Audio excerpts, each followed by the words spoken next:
ಇಂತಹ ಸಂಸ್ಥೆಯಿಂದ ದೊಡ್ಡ ದೊಡ್ಡ ಹುದ್ದೆಯಲ್ಲಿ ನೀವೆಲ್ಲ ಸೇರಿರ್ತಕ್ಕಂಥದ್ದು ಬಹಳ ನಮಗೆ ಸಂತೋಷ. ಮೊನ್ನೆ ನಾವು ಯಾರಿಗೂ ಫೋನ್ ಮಾಡ್ಬೇಕಾದ್ರೆ ಬರಲೇಬೇಕಣಪ್ಪ ಅಂತ ಅಂದಾಗ, ಸರ್ ನಾವು ಆ ಶಾಲೆ ಇಲ್ಲದೇ ಇದ್ರೆ ನಾವು ಈ ಮಟ್ಟಕ್ಕೆ ಹೋಗ್ತಿರಲ್ಲ ಸರ್. ನಾವು ನಿಜವಾಗೂ ಆ ಶಾಲೆ ನಮ್ಗೆ ಎಲ್ಲರನ್ನೂ ಕೊಟ್ಟಿದೆ ಸರ್, ನಮಗೆ ಎಲ್ಲ ಇದನ್ನು ನಮ್ಗೆ ಕೊಟ್ಟಿದೆ ಈ ಶಾಲೆ ಎಂಬತಕ್ಕಂಥ ಮಾತನ್ನ ಒಬ್ಬ ವಿದ್ಯಾರ್ಥಿ ಹೇಳ್ದ. ಅವ್ರಿಗೆ ನನ್ನ ಹತ್ರ ಮೊನ್ನೆ ರಾತ್ರಿ ಖಂಡಿತ ಬರ್ತೀನಿ ಅಂತ ಹೇಳ್ಬಿಟ್ಟು, ಬಹುಶಃ ಬಂದವರಿಗೂ ಗೊತ್ತಾದ ಹೆಸರು ನಂದು ಅಪ್ಪ ಇಲ್ಲಿ ಹೇಳೋಕ್ಕಾಗಲಿಲ್ಲ.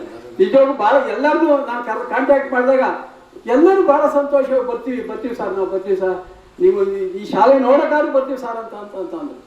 ನೀವು ಓದಿರ್ತಕ್ಕಂಥ ಶಾಲೆ, ನೀವು ಈ ಲೆವೆಲ್ ಈ ಮಟ್ಟಕ್ಕೆ ನೀವೆಲ್ಲ ಬೆಳೆದಿದ್ದೀರ, ನಿಮ್ಮದೇ ಆಗಿರ್ತಕ್ಕಂಥ ಒಂದು ಸ್ಥಾನವನ್ನು ಪಡ್ಕೊಂಡಿದ್ದೀರ ನೀವೆಲ್ಲರೂ.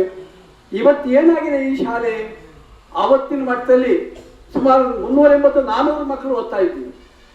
ಅಷ್ಟು ಮಕ್ಕಳು ಏನಾದ್ರು ಒಂದು ವೃತ್ತಿ ತೊಡ್ಕೊಂಡವ್ರಿಗೆ, ಯಾವ್ದಾದ್ರು ಒಂದು ವೃತ್ತಿ, ವ್ಯವಸಾಯ ಆಗಿರ್ಬೋದು, ಇನ್ನೊಂದು ಸರ್ಕಾರಿ ಕೆಲಸ ಆಗಿರ್ಬೋದು,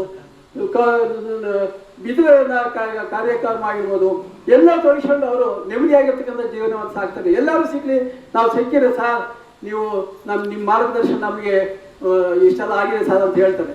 ನಿಜವಾಗೂ ನಮ್ದೆಲ್ಲ ಮಾರ್ಗದರ್ಶನ ಅದು ಪರಮ ಪೂಜ್ಯ ಶ್ರೀಗಳು ಯಾವಾಗಲೂ ಹೇಳ್ತಾ ಇರೋದು. ಅವರು ಆ ಒಂದು ನಿಟ್ಟಿನಲ್ಲಿ ಸ್ವಾಮೀಜಿಯವರನ್ನ ಅವರಿಗೆ ಗೌರವ ಕೊಡಬೇಕು, ಸ್ವಾಮೀಜಿಯವರು ಏನು ಹೇಳ್ತಾರೋ ಅದನ್ನ ನಾವು ಪಾಲಿಸ್ಕೊಂಡು ಹೋಗ್ಬೇಕು ಎಂಬತಕ್ಕಂಥದ್ದನ್ನ ನೀವು ಅದನ್ನ ಮನನ ಮಾಡ್ಕೊಂಡು ಇವತ್ತು ಈ ಲೆವೆಲ್ಗೆ ಇದ್ದೀರ. ಅದನ್ನು ಹಾಗೆಯೇ ಯಾವುದೇ ವ್ಯಕ್ತಿ ಆಗಿರ್ಬೋದು, ವಿದ್ಯಾರ್ಥಿ ಆಗಿರ್ಬೋದು, ಯಾವುದೇ ಕ್ಷೇತ್ರಕ್ಕಿರಲಿ, ಅವನು ಮೊದಲು ಬುದ್ಧಿಶಕ್ತಿ, ತದನಂತರ ಇಚ್ಛಾಶಕ್ತಿ, ತದನಂತರ ಕ್ರಿಯಾಶಕ್ತಿ.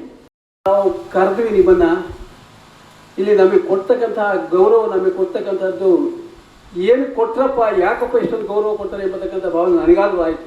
ನಾವು ಅದಕ್ಕೆ ಭಾಗ್ಯವೇ ಆಗಿದ್ದೀವ, ನಾವು ಭಜನ ಆಗಿದ್ದೇವೋ ಅದಕ್ಕೆ ಎಂಬತಕ್ಕಂಥ ಭಾವನೆ ನನಗಾದ್ರೂ ಆಯಿತು. ನಿಜವೂ ಕೂಡ ಅಂಥ ಒಂದು ಸಂಸ್ಥೆಯಲ್ಲಿ ಇರೋ ಅಂಥ ಒಂದು ಶಾಲೆ ಇದೆ.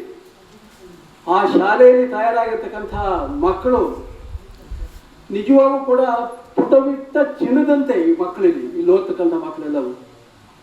ಈ ಶಾಲೆನೇ ಒಂದು, ಅದರ ಮಹತ್ವನೇ ಒಂದು ರೀತಿಯಾದ ಪರಮ ಪೂಜ್ಯರಿಂದ ಸ್ಥಾಪನೆ ಆಗಿರ್ತಕ್ಕಂಥ ಈ ಶಾಲೆ ಗ್ರಾಮಾಂತರ ಮಕ್ಕಳಿಗೆ ಅನುಕೂಲ ಆಗಲಿ ಎಂಬತಕ್ಕಂತಹ ಮಹಾ ಉದ್ದೇಶ ಇಟ್ಕೊಂಡು ಪರಮ ಪೂಜ್ಯರು ಈ ಶಾಲೆಯನ್ನು ಪ್ರಾರಂಭ ಮಾಡಿದರು. ಅದು ಯಾವ ಗಳಿಗೆಯಲ್ಲಿ ಪ್ರಾರಂಭ ಮಾಡಿದ್ರು ಏನೋ ಗೊತ್ತಿಲ್ಲ. ಅನೇಕ ಮಕ್ಕಳು ಈ ಶಾಲೆಗೆ ಬಂದರು, ಅನೇಕ ಮಕ್ಕಳು ಒಳ್ಳೊಳ್ಳೆಯ ಕೆಲಸದಲ್ಲಿ, ಒಳ್ಳೊಳ್ಳೆಯ ಉದ್ಯೋಗದಲ್ಲಿ ಇದ್ದರು. ನಮ್ಮ ಮಾರ್ಗದರ್ಶನ, ಈ ಶಾಲೆಯ ಒಂದು ಶಿಕ್ಷಣ, ಶಿಕ್ಷಕರ ಒಂದು ಮಾರ್ಗದರ್ಶನ ನಿಮ್ಮನ್ನು ಉತ್ತಮವಾಗಿರ್ತಕ್ಕಂಥ ಒಂದು ಜೀವನ ಸಾಗಿಸೋದಕ್ಕೆ ಒಂದು ಮಾರ್ಗಸೂಚಿಯಾಗಿ ನೀವೆಲ್ಲ ಇವತ್ತು ಈ ಶಾಲೆಯ ಮೇಲೆ ಅಭಿಮಾನ ಇಟ್ಟು ನೀವೆಲ್ಲ ಇಲ್ಲಿ ಬಂದಿದ್ದಾರೆ. ಭಾಳ ಸಂತೋಷ ನನಗಂತೂ. ಇನ್ನೂ ಭಾಳಷ್ಟು ಜನ ಬರಬೇಕಾಯಿತು, ಕಾರಣಾಂತರದಿಂದ ಬಂದಿಲ್ಲ. ಕೆಲವರೆಲ್ಲ ಫೋನ್ ಮಾಡಿದ್ರು, ಸರ್ ನಮ್ಗೆ ಬರೋಕ್ಕಾಗೋದಿಲ್ಲ ಇವತ್ತು ಅಂತ ಹೇಳ್ಬಿಟ್ಟು ಫೋನ್ ಮಾಡಿದ್ರು. ಬರ್ತೀವಿ ಸರ್, ಮತ್ತೆ ಬಂದು ಸ್ಕೂಲಿಗೆ ಬಂದು ಕಾಣ್ತೀವಿ ಸರ್ ಅಂತ ಹೇಳಿದರು. ಅದೇ ರೀತಿ ಅಮೇರಿಕದಲ್ಲಿರ್ತಕ್ಕಂಥ ಇಬ್ಬರು ಮಕ್ಕಳು ಫೋನ್ ಮಾಡಿದ ನನಗೆ, ನಾನು ತದನಂತರ ನಾನು ಏನಿದೆಯಾ ನೀವು ಏನು ಹೇಳ್ತೀರೋ ಅದು ನಾನು ಈ ಶಾಲೆಗೆ ನಾನು ದಯಪಾಲಿಸ್ತಾ ಅಂತ ಹೇಳಿದರು. ಅದೆಲ್ಲ ಗಮನ ಅದಿರಲಿ. ನಮ್ಮ ಸಾಹೇಬರು ಮೊದಲೇ ಹೇಳಿದರು, ಯಾರ್ಯಾರು ಯಾವ್ಯಾವ ಹುದ್ದೆಯಲ್ಲಿದ್ದಾರೆ, ಹೇಗಿದ್ದಾರೆ ಎಂಬತಕ್ಕಂಥ ಅದನ್ನು ನೋಡಬೇಕು ಎಂಬತಕ್ಕಂಥ ಆಸೆ ನಮಗೂ ಇದೆ. ನಮ್ಮ ಮಕ್ಕಳು, ನಮ್ಮಲ್ಲಿ ಓದಿರ್ತಕ್ಕಂಥ ಮಕ್ಕಳು, ನಮ್ಮ ಮಾರ್ಗದರ್ಶನ ನಡೆದಿರ್ತಕ್ಕಂಥದ್ದು, ಶ್ರೀ ಕ್ಷೇತ್ರದ ಮಾರ್ಗದರ್ಶನ ನಡೆದಿರ್ತಕ್ಕಂಥ ಮಕ್ಕಳು ಹೇಗಿದ್ದಾರೆ, ಯಾವ ರೀತಿ ಇದ್ದಾರೆ ಅವರು ಎಂಬತಕ್ಕಂಥ ನೋಡಬೇಕು ಅನ್ನೋ ಭಾವನೆ ಇಟ್ಕೊಂಡು ನಾನು ಆಕ್ಚುಲ್ ಆಗಿ ಇವ್ರಿಗೆ ಕರೆದಿದ್ದು. ಸ್ವಾಮೀಜಿ ಆಗಾಗ್ಗೆ ಹೇಳ್ತಾ ಇದ್ರು, ಪಾಠ ಮಾಡೋದು ಮುಖ್ಯ ಅಲ್ಲಪ್ಪ, ಸಂಸ್ಕಾರವಂತನಾಗಿ ಮಾಡಬೇಕು, ಸಮಾಜದಲ್ಲಿ ಉತ್ತಮವಾಗಿರ್ತಕ್ಕಂಥ ವ್ಯಕ್ತಿಯಾಗಿ ಕಾಣಬೇಕು, ಅವನು 4-6 ಜನಕ್ಕೆ ಉಪಯೋಗ ಆಗಬೇಕು, ಸಾಮಾಜಿಕ ಜೀವನದಲ್ಲೂ ಅವನು ಉಪಯೋಗ ಅವನು ತೋರಿಸ್ಕೊಡ್ಬೇಕು ಅವನು ಎಂಬತಕ್ಕಂಥ ಭಾವನೆಯನ್ನು ಸ್ವಾಮೀಜಿ ಯಾವಾಗಲೂ ಹೇಳೋರು.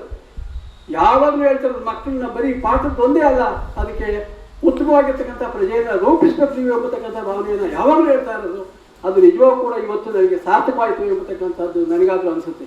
ಯಾಕೆ ಹಳೆಯ ವಿದ್ಯಾರ್ಥಿಗಳನ್ನೆಲ್ಲ ಇಲ್ಲಿ ಸೇರಿಸಿ ಈ ಹೈಸ್ಕೂಲ್ನಲ್ಲಿ ಪರಮ ಪೂಜ್ಯರು ಸ್ಥಾಪನೆ ಮಾಡಿದಂಥ ಈ ವಿದ್ಯಾಸಂಸ್ಥೆಯಲ್ಲಿ ನಾವು ಸಹ ಓದಿದ್ದೀವಿ. ಅನೇಕ ಈ ಸ್ಕೂಲ್ನಲ್ಲಿ ಓದಂಥ ಅನೇಕ ಉದ್ಯಮಿಗಳಾಗಿದ್ದಾರೆ, ದೊಡ್ಡ ದೊಡ್ಡ ಮಟ್ಟದಲ್ಲಿ ಬೆಳೆದಿದ್ದಾರೆ, ಎಲ್ಲರೂ ಬಂದಿದ್ದಾರೆ. ತುಂಬ ಖುಷಿ ಆಯಿತು. ಏನಪ್ಪಾ ಅಂತಂದ್ರೆ ಇವ್ರನ್ನೆಲ್ಲ ಕರೆಸುವಾಗ ವಿದ್ಯಾರ್ಥಿಗಳು ಸಹ ಇದ್ದಿದ್ರೆ ಚೆನ್ನಾಗಿರ್ತಿತ್ತು. ಯಾಕೆಂತಂದ್ರೆ ಅದೇ ಯಾಕೆಂದ್ರೆ ಅವ್ರಿಗೂ ಎಲ್ಲ ಒಂದು ಕಡೆ ಒಂದು ಮೋಟಿವೇಶನ್ ಒಂದು ಇದಿರ್ತಾ ಇತ್ತು. ಎಂತೆಂಥವ್ರು ಇಲ್ಲಿ ಓದಿದ್ದಾರೆ, ನಾವು ಸಹ ಇಂಥ ಶಾಲೆನಲ್ಲಿ ಓದ್ತಾ ಇದ್ದೀವಿ, ಮುಂದಿನ ದಿನಗಳಲ್ಲಿ ಅವ್ರಿಗೂ ಒಂದು ಉತ್ತೇಜನ ಆಗ್ತಿತ್ತು ಅಂತ ನಾನಾದ್ರೂ ಭಾವಿಸಿದ್ದೇನೆ. ಇರಲಿ, ಖುಷಿ ಆಯ್ತು. ಯಾಕೆಂತಂದ್ರೆ ಈ ಕಲ್ಲೂರು ಗ್ರಾಮದಲ್ಲಿ ನಾವು ಮಿಡ್ಲ್ ಸ್ಕೂಲಲ್ಲಿ ಓದಿ ಅದಾದ್ಮೇಲೆ ಹೈಸ್ಕೂಲಿಗೆ ಬಂದಾಗ ಗುರುಗಳು ಹೇಳ್ದಂಗೆ ಇಲ್ಲಿ ಅಡ್ಮಿಷನ್ ಸಿಗೋದೇ ಕಷ್ಟ ಆಗಿತ್ತು. ಈ ಸ್ಕೂಲ್ನಲ್ಲಿ ಅಷ್ಟು ಮಟ್ಟಿಗೆ ವಿದ್ಯಾರ್ಥಿಗಳಿದ್ರು. ಈಗೆಲ್ಲ ಗೊತ್ತೇ ಇದೆ ಕಾಂಪಿಟೇಷನ್, ಯಾಕೆಂದ್ರೆ ಕಾನ್ವೆಂಟ್ಗಳು ಜಾಸ್ತಿ ಆಗಿದ್ದಾವೆ. ಎಲ್ಲಾರ್ಗು ಎಲ್ಲೋ ಒಂದು ಕಡೆ ಒಳ್ಳೆ ಇದರಲ್ಲಿ ಓದಿಸ್ಬೇಕು, ಒಳ್ಳೆ ಇನ್ಫ್ರಾಸ್ಟ್ರಕ್ಚರ್ ಇರೋ ಕಡೆ ಅಂತ ಒಂದು ಉದ್ದೇಶ ನಾವಾಗ್ಲಿ ನೀವಾಗ್ಲಿ ಇದ್ದೇ ಇರ್ತದೆ. ಅದೇ ರೀತಿ ಈ ಸ್ಕೂಲ್ನಲ್ಲಿ ಅನೇಕರು ನೀವು ಇದೇ ಸ್ಕೂಲ್ನಲ್ಲಿ ಓದಿ ದೊಡ್ಡ ಮಟ್ಟದಲ್ಲಿ ನೀವು ಬೆಳೆದಿದ್ದೀರಾ. ತಮ್ಮ ಕೈಲಾಗದಂತ ಸಹಾಯವನ್ನ ಮಾಡ್ಬೋದು ಅಂತ ಹೇಳ್ತಾ ಇದ್ದಾರೆ. ಚೆನ್ನಿಗಪ್ಪ ಅವ್ರು ಹೇಳ್ತಾ ಇದ್ರು, ನಾವೇನೋ ಸೇವೆ ಮಾಡ್ತೀವಿ ಅಂತ. ಒಳ್ಳೇದಾಗ್ಲಿ ನಿಮಗೂ.